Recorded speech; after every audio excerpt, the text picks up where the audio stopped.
Salut belles âmes, merci à toi qui prends ce moment spécial pour écouter ce partage. Je l'ai intitulé L'influenceur invisible.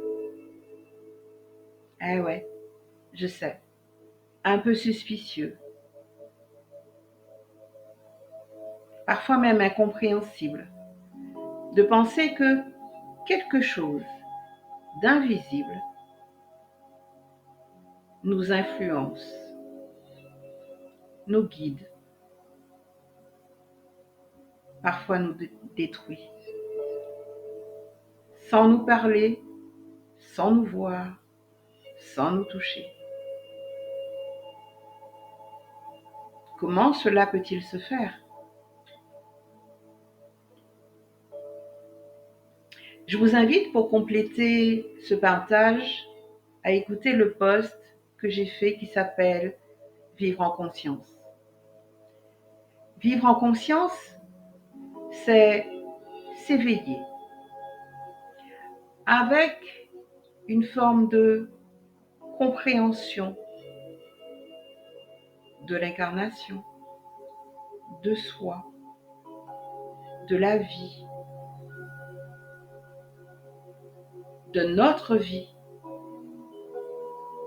la compréhension de nos comportements, de nos formes pensées, de notre raison d'être et de notre raison de vivre,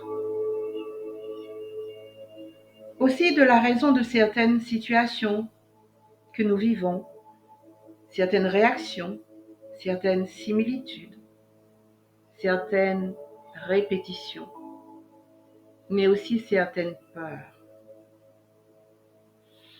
On est tenté de chercher ailleurs un fautif, une raison externe, mais souvent la raison est à l'intérieur de nous,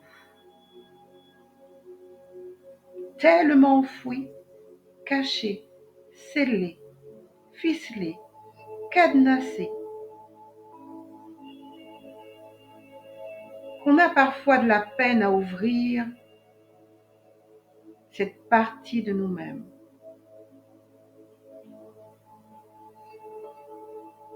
Vous savez, cette partie inconsciente qui nous gouverne, qu'il importe de faire monter à l'étage de la conscience pour le transmuter, le guérir et s'en libérer. Bien sûr, cela est loin d'être évident, pris dans tout un tas de conditionnements, de l'ego, des peurs, de l'éducation, des fausses interprétations. Alors je vous invite à accepter d'ouvrir les portes de la connaissance de vous-même, dans sa partie visible et sa partie invisible. Je dirais dans le haut de l'arbre et dans les racines de l'arbre.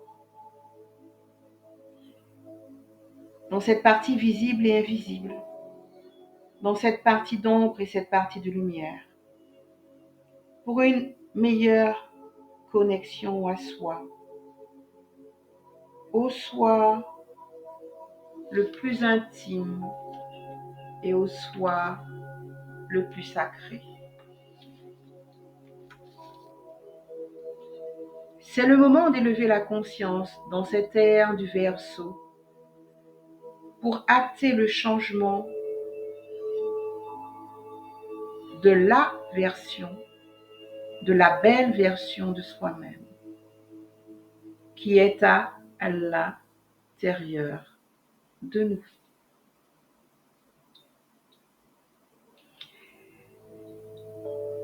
Ce n'est pas en disant que c'est la faute à ma mère, c'est la faute au départ de mon père, c'est la faute de mes ancêtres, etc., etc., etc., que nous allons améliorer la conscience de notre être profond.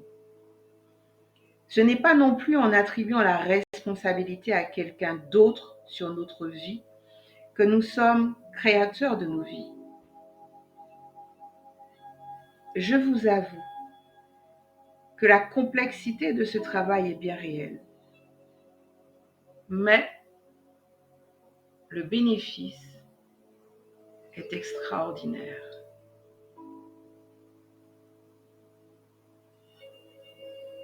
Je pourrais presque dire magique,